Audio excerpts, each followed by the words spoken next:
Visiem sveiki! Esmu izglītības programmas loģistika direktore. Šī programma mūsu skolā jau ir 10 gadus.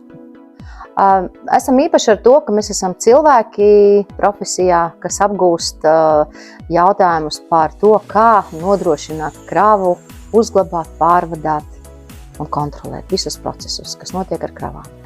Loģistam jāzina šie atslēgas vārdi – krava, maršruts, klients, pasūtījums, izmaksas un risks. Jaunietim būtu jāapgūst ne tikai vienkāršas lietas, bet pat svarīgākais spriest prasme. Pareizi pieņemt lēmumus, kā rīkoties ekstra situācijās, ko darīt, ja pazūd klients vai otrādāk, teiksim, tieši ir kaut kur neskaidrības par kravas plūsmām. Būtībā šis cilvēks ir tas, kas risina visu laiku nestandarta situācijas.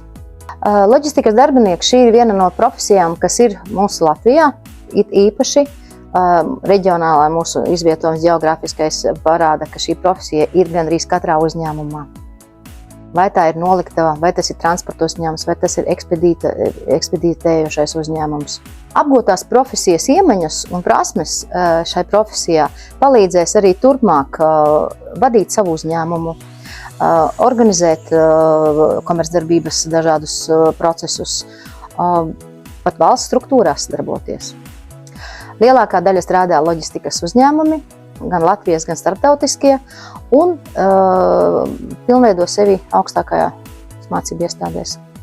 Ja tu izvēlies šo profesiju apgūt, tad tev vajadzētu padomāt par to, vai tev patīk rēķināt, vai tev patīk kartes pētīt, vai tev interesē darbs ar klientiem, un vai tev interesē svešvalodas.